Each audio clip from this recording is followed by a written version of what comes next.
자, 안녕하십니까. 12월 12일입니다. 12월 12일 화요일 이슈맨의 주식 뉴스공장 모닝 브리핑을 시작을 하도록 하겠습니다.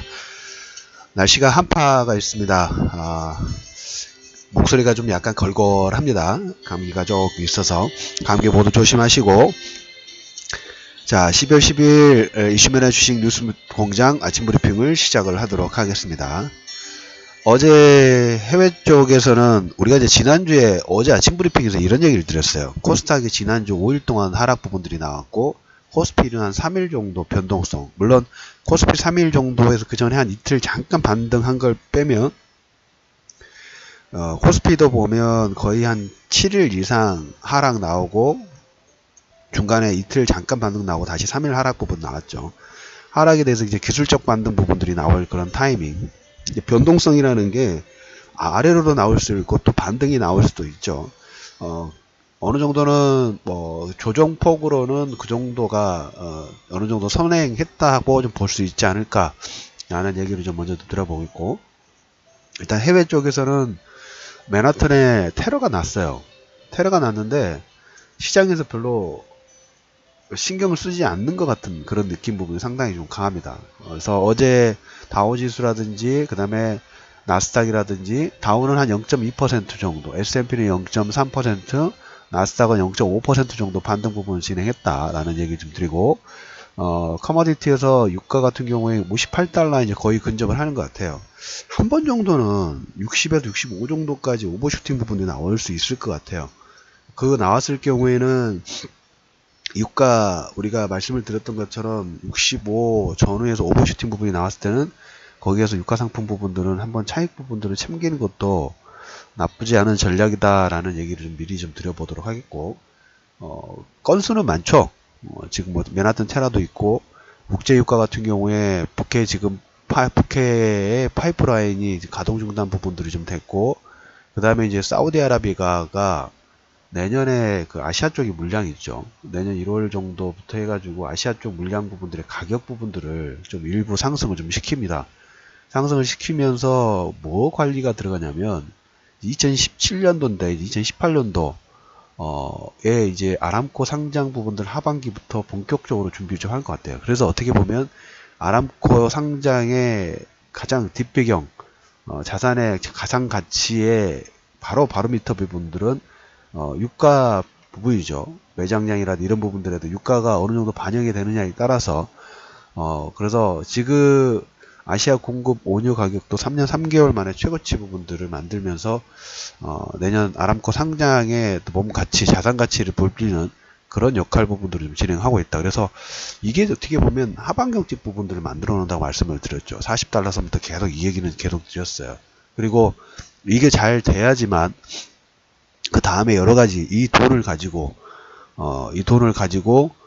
아람코 상장을 통해 가서 이 돈을 통해서 이제 비전 2030, 그 다음에 사우디아라비아 같은 경우는 지금 힐튼 호텔의 교도소라고 말씀드렸죠. 교도소가 지금 넘쳐요. 그래서 옆에 교도소 하나 더 지었다는 루머도 돌던데, 그 부패 혐의로 자기 친인척이라든지 온갖 분들 다 구금시켜 놓고 돈 한 1조 정도 내면 방면해주고 있죠. 그래서 그 돈 잘 모으면 한 100조 정도 될 것 같다는, 10조인가요? 아무튼 그 정도까지를 모을 생각인 것 같습니다. 그래서 아람코 상장으로 인해서 유가의 하방 경직 부분들은 분명히 진행이 되고 있다라는 코멘트 좀 드려보도록 하겠고, 어제 특히 이제 어제 아침 브리핑에서 길리어드의 추가 M&A 관련된 부분들 얘기 드렸어요. 그리고 바이오주들의 목표가 상승 부분들이 진행이 되면서 그걸로 인해서 어제 우리나라 제약 바이오 관련된 종목군들, 특히 어제 시총 상위 종목군들 코스닥 쪽에 셀트리온 관련된 종목군들이 5% 전후의 상승을 이끌고, 그 다음에 제약주들의 반등을 이끄는 하나의 원동력 부분들이 됐다고 말씀드렸죠. 지난주는 하락에 대한 변동성이고, 금주는 기술적 반등에 대한 변동성 부분들이 계속적으로 나오고 있고, 시장에서 이제 내일 FMC 회의가 있는데, FMC 회의에서 거의 뭐 기정사실화 됐어요. 시장 컨센서스 부분들은 금리 인상 쪽으로 금리 인상 돼야 된다고 말씀드렸어요. 막상 또 금리 인상 안 한다고 하면 이건 또 이게 더 문제가 될 수 있어요. 그래서 FMC 회의 이후에 그 미국 시간으로 오후 2시 정도인가요? 연준 의장의 기자회견을 통해서 내년에 뭐 경제 전망, 뭐 이런 부분들을 좀 코멘트를 할 것 같아요. 근데 연준의장 같은 경우는 이제 한 2달 정도 남았죠. 뭐 크게 무리하지는 않지 않을까라는 얘기를 좀 드려보도록 하겠고, 어제 이제 나스닥의 상승 부분들을, 어제는 제약주, 제약 바이오 쪽에 목표가 상승했었다면 오늘은 애플에 관련, 애플 판매에 관련된 부분들이 수요 부진보다는 공급 요청 부분들이 많아서 지금 부진되고 있다. 그리고 폭스콘이 애플의 대부분 부품 라인 부분들을 생산을 하죠. 근데 폭스콘의 11월 매출을 보니까 크게 개선돼 가지고 전년 대비 한 18% 정도, 전월 대비 한 17% 정도 증가를 하면서 애플의 아이폰 X는 페이스 아이디하고 그 다음에 3D 센싱 관련된 부분이 특화됐어요.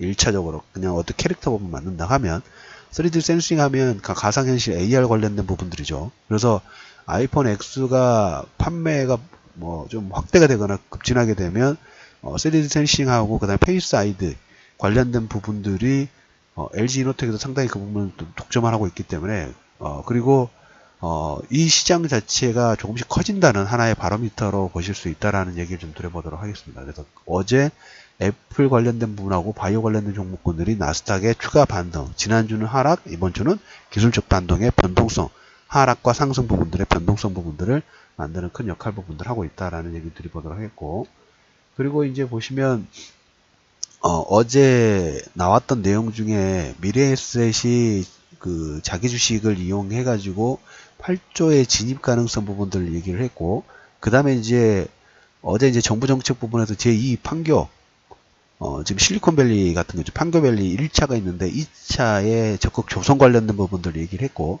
박현주 씨가 여기에 한 2조 거의 한 3조에 가까운 배팅 부분들, 랜드마크라든지 오피스 빌딩이 한 4곳 정도 투자할 수 있는 가능성 얘기 드렸고, 비트코인 거래 같은 경우는 전면 금지 논의 중, 최정국 위원장이 금융으로 보지 않는다.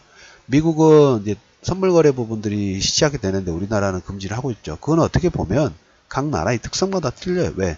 국가 공인 화폐가 아니라 약간 뭘까요? 낮춰서 보면 일반 뭐 삼성페이라든지 알리페이 이 정도 수준이에요. 공인된 게 아니라 그 내에서만 서로 이용을 하는 화폐이기 때문에 아직 제도권으로 들어오기는 시간상으로도 좀 많이 필요한 그런 구간입니다. 그리고 우리가 이제 비트코인 부분들은 그 부분보다는 블록체인 기술의 활성화 부분들을 하나의 만드는 하나의 트리거 역할 부분들을 하고 있다고 보시면 될 것 같아요. 그 정도 차원에서 현재 시점에서는. 그리고 그 전기차 관련된 부분에서 코발트 가격 이번에 지금 또 급등이 나왔어요. 올해 들어서 거의 한 130%, 120% 정도 증가를 했어요. 이것은 이제 원재료 부분은 상당히 부담스러운 가격대인데 아무튼 120% 정도 급등을 했다라는 얘기 좀 드리고, 그 다음에 테슬라 상장 관련된 기업이 첫 번째로 나왔습니다. 실적이 좋지 않은데 유망한 기업 부분들, 카페24라는 기업이 있는데 내년 2월 정도에 코스닥 IPO를 진행하기로 결정이 났다. 그래서 시장에서 우리가 이제 테슬라 상장 관련된 부분이라든지 그 다음에 기술 특례 관련된 부분들이 어떻게 보면 2018년도, 2019년도 저는 지금 뭐 코스닥 신규 상장 중에 올해 하반기에 퍼포먼스가 좀 세게 나왔던 게 펄어비스라는 종목 말씀을 좀 드렸죠. 그것처럼 예전에 몇 년 전인가 기억이 안 납니다만 코스닥 한번 움직일 때 크게 움직이는 게 신규 상장주 장세가 한번 올 것 같아요. 그 부분도 관심권에 좀 두실 필요가 있다는 얘기 좀 드려보도록 하겠고, 신용잔고는 어제 조금 줄었습니다. 10조, 지금 은 10조 한 500억 정도 진행이 좀 되고, 그렇게 많이 줄지는 않았고, 일단 10조 이상으로 유지가 되고 있고요. 그 다음에 이제 유가 부분이 보시면, 어제 중국의 소비자 물가 지수라든지, 경제지표가 주변에서 나쁜 게 그렇게 보이지는 않아요. 글로벌 전체적으로 보면.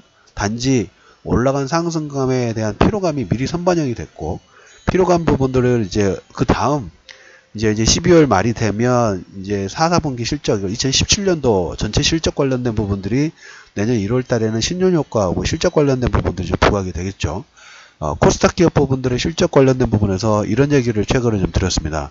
2015년도 실적 290개 기업들이 실적이 5조 4천억 정도 되는데 지금 2017년도는 9조대가 지금 포커스가 좀 되고 있다. 거기에 정책적인 기대감 부분. 그리고 어떻게 보면 지난주부터 계속 코멘트 드렸던 것이 변동성 장세죠. 변동성은 하락에 대한 변동성이 아니라 지금 해외 쪽에서는 시장 분위기 자체는 한 번 정도 조금 추가 반등 부분도 이끌 수 있는 요건 부분들이 좀 진행이 좀 되고 있기 때문에 오늘 여러분들이 중점적으로 보실 부분들은 수급적인 부분에서 코스피 쪽에 외국인이 최소 3천억, 그러니까 1천억 매도가 나오더라도 3천억 이상만 나오지 않으면 시장 자체는 개별 종목 장세 부분들의 탄력 부분들이 계속 유지될 수 있다는 코멘트 드리면서 12월 12일 이슈맨의 주식 뉴스 공장 모닝 브리핑을 마무리하도록 하겠습니다.